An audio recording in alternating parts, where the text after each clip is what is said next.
first off, we'll go to the football and Tony Mepham. Tony, let's start with the game of the day, the one that you were at. St George's started the day in third place, 2 games in hand on Peel. They've still got those 2 games in hand, but more importantly, they've drawn level on points, gone ahead on goal difference thanks to that 3-1 victory today. I think if either side was going to win today, it was going to be an important scoreline for both teams, and St George's was one of those. Kieran McNulty, it was, corner, crossed over, and Daniel Bell connected to it, and it went in to give St George's a lead and an own goal. But the second one, Kieran McNulty again got the header. The header hit the post, and it was, well, about a yard away from the line, really. And Chris Bass was there to score and to make it 2-0. 2-0 it was at half-time. And St George, you could just see, started to step up a gear and start to play some good football. Peel, I don't think, quite got it right today. They didn't look threatening enough up front.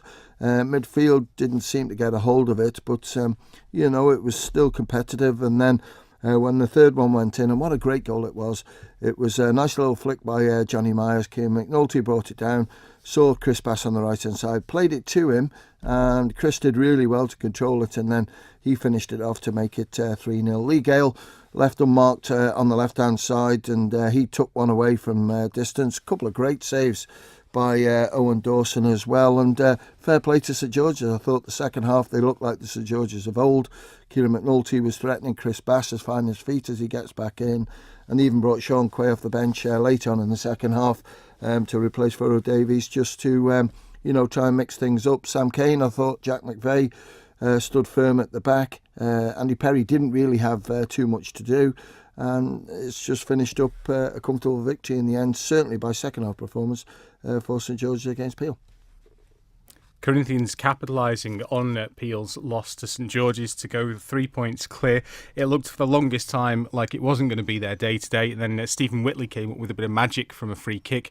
And late on, Old Boys hit the post a couple of times, I think. There was the bar hit as well. So it was a hard-fought victory for Corinthians today. It was hard-fought, and fair play, because, Old Boys usually win against Corinthians, and today it was tight. I heard half-time, neither side was playing particularly well, but as you rightly say, Steve Whitley came up trumps with a really good goal, and Old Boys hit the post, hit the bar, Callum Stewart, and I think there's one towards the end might have been kicked off the line. I'm not 100% sure. So Gary Quirk, I think. Gary Quirk, Old Boys had a right good go at it, but a little bit of luck maybe with Corinthians at the end. And, if you're going for the league and trying to mix it with St George's, you need a little bit of luck on your side, and it sounds like it.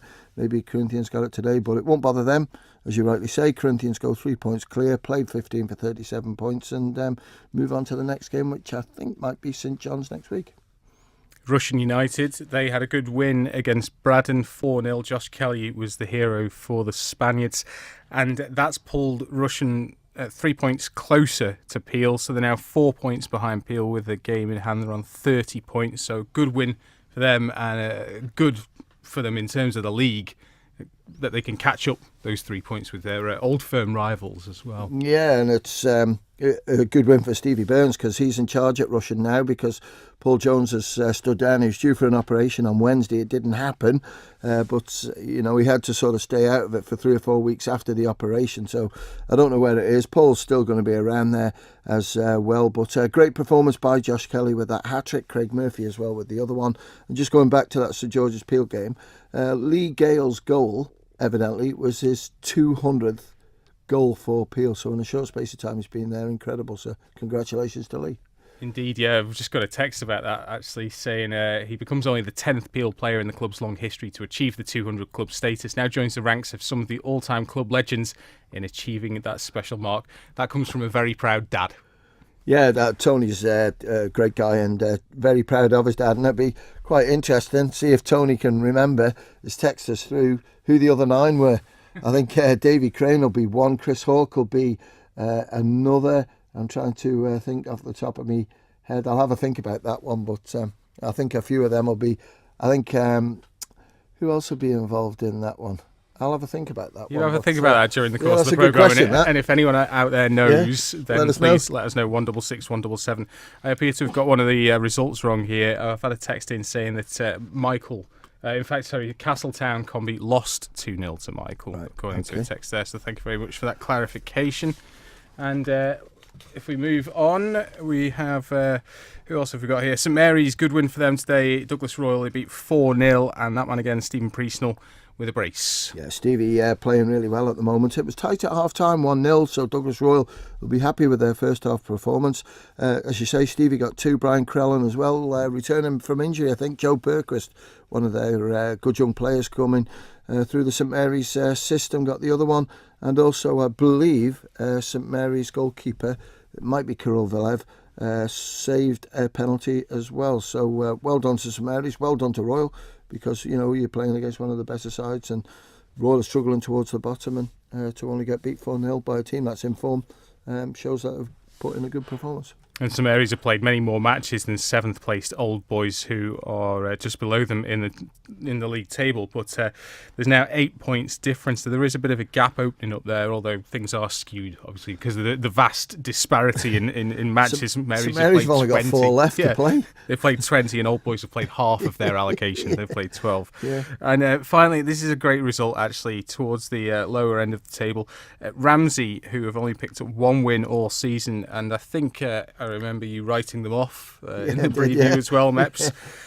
They won 3-2 against Douglas Athletic after being 2-0 up at half-time as well. Great performance for them. Great performance, and haven't got Ramsey's goal scorers, but that puts them on 7 points now, and they're breathing down on Braddon and Colby, and if they could get another one, then absolutely fantastic. I didn't see that one coming. Athletic, when you look at the league table, Athletic played 15, 16 points, but Martin Cowan got a goal. Lewis Daly took one away as well, but we haven't got the Ramsey scorers.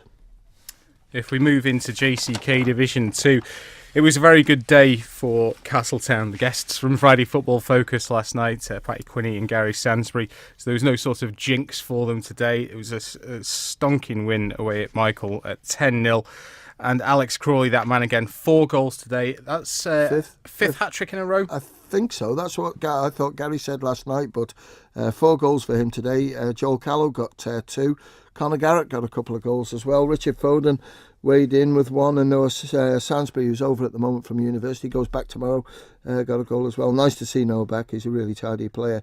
Great result for Castletown. That puts Castletown clear at the top of Division 2. It does. So they're now on 39 points from 16 matches. Pulrose United, 36 points from 15 matches.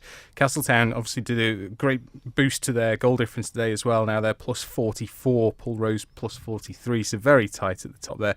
The other good news for them today was that 3rd placed Onken, who started the day on 35 points from 16 matches, remain on 35 points from 17 matches after going down 4-1 against Foxdale. This match being moved to Groves Road because of Onken's pitch, Tony. Yeah, I think Onken are under a little bit of pressure now to get qualified for the Paul Henry, and I do like that name because it means that we're getting towards the final sort of quarter of the season. And I think probably what cost Onken dearly today was Rob Slinger. He was sent off in the second half, and also Onken went down to 9 players because Paul Morris got injured. All the subs had been used, so they couldn't do anything about it, and it was 3-1 at half time, so really the job was done when it was 11 against 11. Andrew Berry with a goal, Matthew Moffat, Kenny Walker and Jay Chatwood, and also Jay, who is chasing for the silver boot, missed from the penalty spot as well, so that won't help his cause, but certainly his goal that he got and the performance from Foxdale helps them, because when you look at the league table, Foxdale have 6th place, but they've played 13 now for 31 points, so it just closed them up a little bit with Ramsey Youth Centre, with them losing today against Moran. It does indeed. And that's the other key match that in that division today. Ramsey Youth Centre went down 2-1 at home to Moran. Ash Higginbotham and Cameron Avery with the goals. So Moran now up into 4th place ahead of Youthy. They're just a point behind Onken as well, having played 2 games fewer. Onken played 13 for 31, so it's really tightening up even further.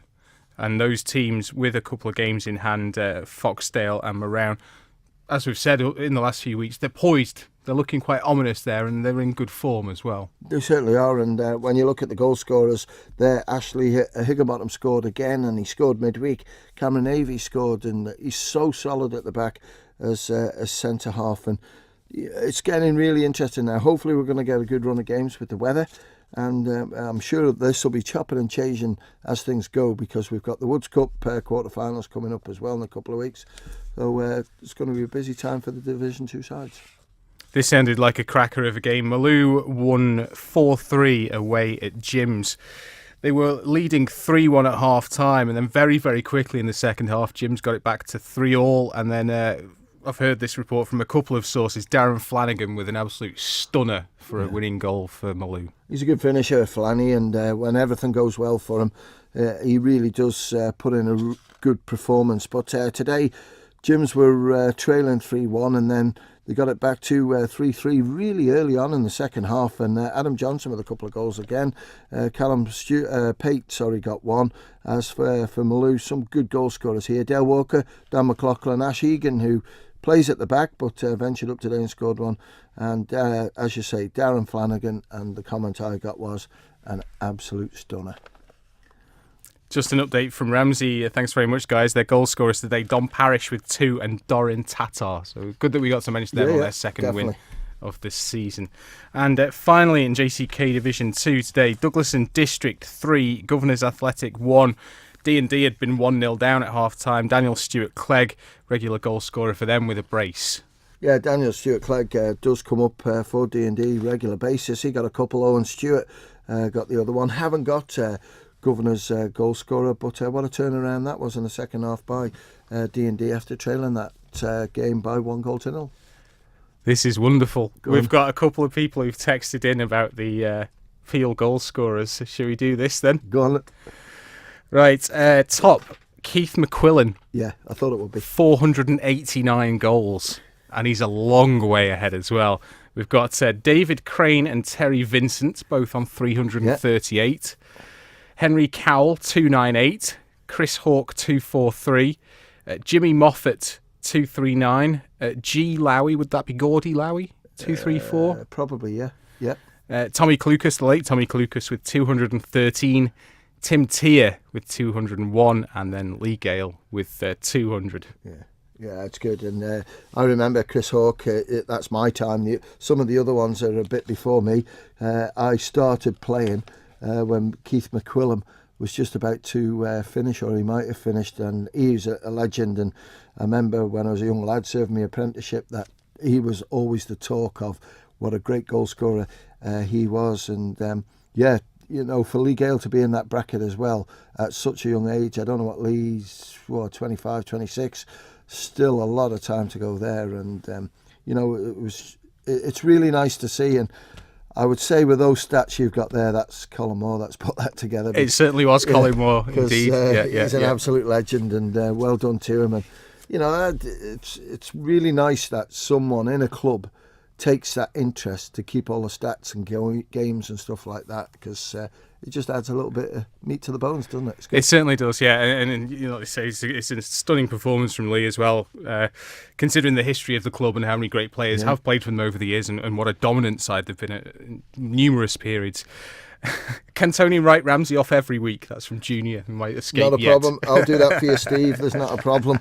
I did say at lunchtime I want to see a Northern side stay in the league, and it's been a real struggle for them because up until today, 1 draw, 1 win, played 11, and Douglas Athletic, that's a bonus because that's a team that they weren't expected to win against. They've got some real tough games coming up, but if they can get another one out of another win out of that lot somewhere along the line, then it puts the pressure on, because I've looked at Douglas Royals, Colby's and Braddon's.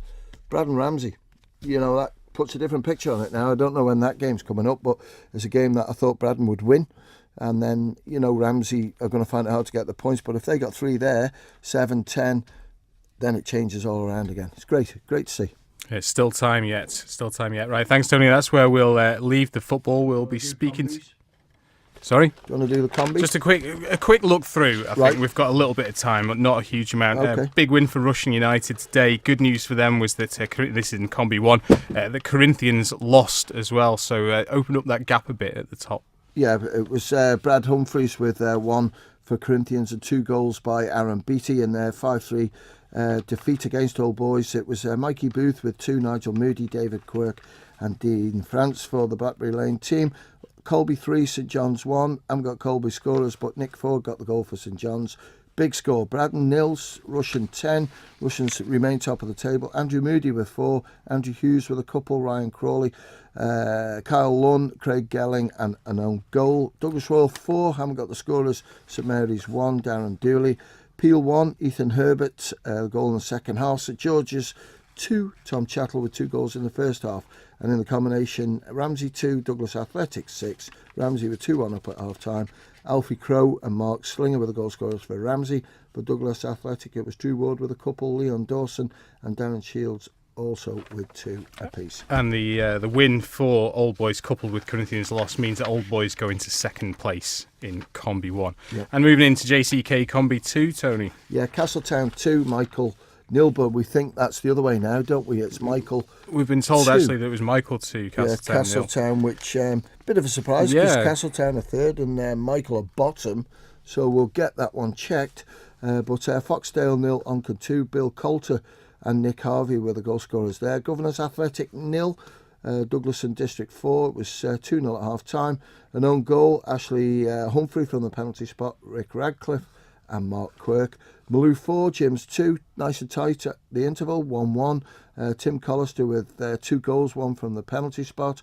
Robert Mellon, and I've got Kinley here. I don't know whether I was wondering if that was Dean Kinley or not. Yeah. I just saw Kinley on Maloo's Twitter Twitter feed. So. And then big score, around 4, Ramsey Youth Centre 7. Ramsey Youth Centre now played 17 for 49, 3-2 at half time to Youthy.